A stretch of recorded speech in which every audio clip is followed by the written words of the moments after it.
स्वागत है आप सभी का हमारे YouTube चैनल में। तो आइए सुनते हैं आज की कहानी। मेरा नाम रोहन है, मैं एक इंजीनियर हूँ और अभी ही एक नौकरी भी लगी है। नौकरी लगते ही घर वालों को अब मेरी शादी की जल्दी हो गई है। मेरे मना करने पर भी वो रिश्ता देख रहे हैं। मम्मी की कोई पहचान वाले से एक रिश्ता आया। मम्मी को रिश्ता बहुत अच्छा लग रहा था, लड़की भी अच्छी थी। तस्वीर मम्मी ने मुझे दिखाई, मैंने एक नजर देखा और कहा कि मम्मी आपको शादी की इतनी जल्दी क्या है। लेकिन मम्मी नहीं मानी, बोली इस रविवार लड़की को देखने जाना है। मुझे पता था मम्मी नहीं मानेंगी, इसलिए मैंने ज्यादा मना नहीं किया। हम लोग सुबह 12 बजे लड़की वालों के घर पहुंच गए। हमारे ही शहर में वो रहते थे। हम सभी हॉल में बैठे थे, तभी नेहा चाय लेकर आई। नेहा मुझे देखते ही पसंद आ गई, अपनी तस्वीर से भी ज्यादा सुंदर लग रही थी। कुछ फॉर्मेलिटी के बाद हम दोनों को बात करने के लिए अलग भेजा गया। कुछ ही देर कमरे में खामोशी के बाद नेहा और मैंने एक दूसरे से कई सवाल किए। मुझे वो अच्छी लगी।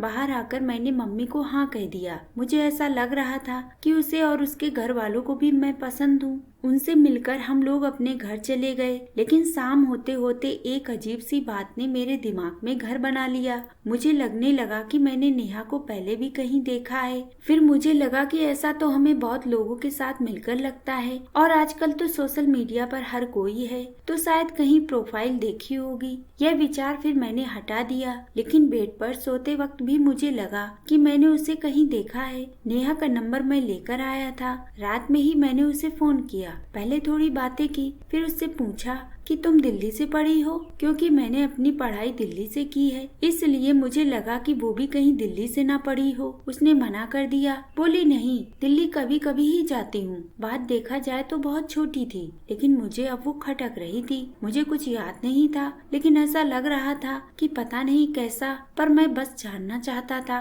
कि मैंने उसे कहाँ देखा है। नेहा से एक दो बार और मिलने पर मुझे यकीन सा होने लगा कि मैंने इसे जरूर इससे पहले कहीं देखा है। मैंने नेहा से बहुत सवाल किए। उससे पूछा कि क्या वो मुझसे पहले किसी से प्यार करती थी या उसका कोई बॉयफ्रेंड था। नेहा ने मना किया, कहा फ्रेंड थे लेकिन बॉयफ्रेंड नहीं था। नेहा सुंदर थी। अब मुझे यह लगने लगा कि वो मुझसे झूठ बोल रही है। मैं उससे मिलता और बातें भी करता, लेकिन अभी भी वही सवाल था कि मैंने उसे कहाँ देखा है। फिर मैंने अपने दोस्तों को सभी को नेहा की तस्वीर दिखाई, यह कहकर कि मेरी शादी होने वाली है। मैं यह भी सोच रहा था कि शायद किसी और ने भी नेहा को देखा हो, कि वो सब भी मेरे साथ ही पड़े हैं, लेकिन किसी ने कुछ नहीं कहा। बहुत दिनों की इस परेशानी को मैंने हल करना चाहा। मैंने सोचा चाहे जो हो जाए, अब मैं सीधे उससे बात करूंगा। आखिरकार जब मैं नेहा से मिला तब मैंने नेहा को डायरेक्ट ही बोलकर कहा कि नेहा, मेरी मेमोरी इतनी अच्छी नहीं है, लेकिन मुझे ये बात परेशान कर रही है कि मैंने तुम्हें कहीं देखा है,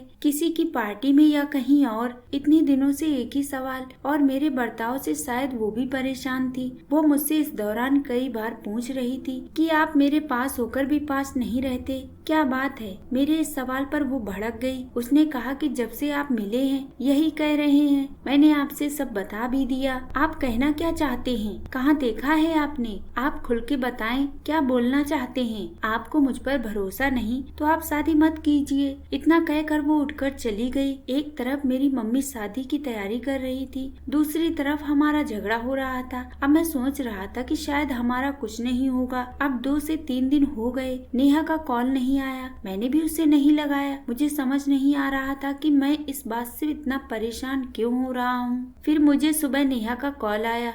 उसने कहा कि आपके सवाल का जवाब मैं देती हूँ, आप मिल सकते हैं। मुझे आपको कुछ दिखाने के साथ समझाना भी पड़ेगा। मैं नेहा से मिलने गया। उसने कहा कि अभी भी कुछ दिखाने वाली हूँ, उससे आपको याद आ जाएगा कि आपने मुझे कहाँ देखा है। इतना बोलकर उसने अपने बैग से मोबाइल निकाला और उसमें एक वीडियो क्लिप दिखाई। वीडियो में मैं था। जब मैं कॉलेज के लास्ट ईयर में था, तब एक रेस्टोरेंट में 5 से 6 लड़कियां बेवजह मेरी टेबल पर आ गई थी। मुझे कहने लगी कि मैं उनकी फोटो ले रहा हूँ। मैंने मना किया तो उनसे बहस हो गई। नेहा बोली कि मैं उस समय दिल्ली अपनी कजिन बहन के पास गई थी। वो सोशल मीडिया पर फ्रैंक वीडियो अपलोड करती की थी। उस समय मोबाइल मेरे हाथ में था और मैं वीडियो बना रही थी। तुम्हारे बाल उस समय बड़े थे और करीब 4 साल पुरानी बात हो गई है, इसलिए मैं तुम्हें पहचान में नहीं आई। वो फ्रैंक था, वहाँ सब जानते थे। रेस्टोरेंट वाले भी। वीडियो खत्म होते ही हम तुम्हें सॉरी भी बोलते, लेकिन तुम तो बहुत डर गए थे। तुम्हारी तो बोलती ही बंद हो गई थी और उठकर चले गए थे। तुम्हें लगा ये सब सच था। तुम बहुत ही सीधे हो, तुम्हारे साथ कभी ऐसा नहीं हुआ होगा, इसलिए शायद तुम्हें वो बातें अभी तक याद हैं। हमें वीडियो थोड़ा लंबा चाहिए था और कुछ मिनट में हम तुम्हें बता ही देते, लेकिन हमें भी नहीं पता था कि तुम इतना घबरा जाओगे। उस दिन हमें भी लगा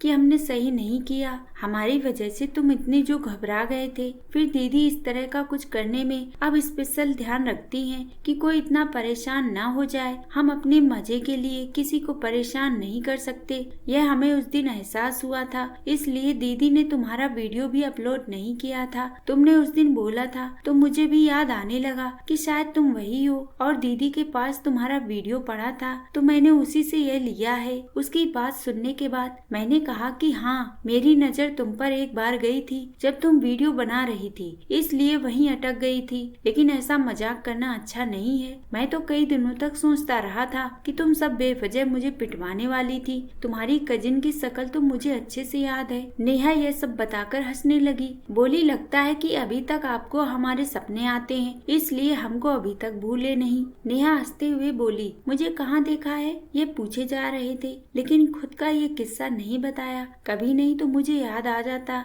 नेहा तो बस हंस ही रही थी। उसने पूछा, शादी तो करोगे ना?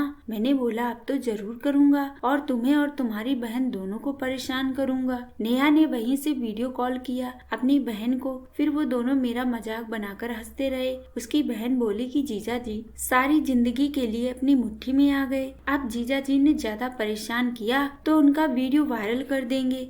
अब मुझे मेरे सारे सवालों का जवाब मिल गया था। आज के सोशल मीडिया और वायरल वीडियो के दौर में हर किसी को ये ध्यान जरूर रखना चाहिए, किसी का वीडियो उसकी मर्जी के बिना अपलोड नहीं करना चाहिए। दोस्तों, आपको यह कहानी कैसी लगी आप मुझे कमेंट करके जरूर बताएं। और अभी तक मेरे चैनल को सब्सक्राइब नहीं किया है तो प्लीज सब्सक्राइब कर लें।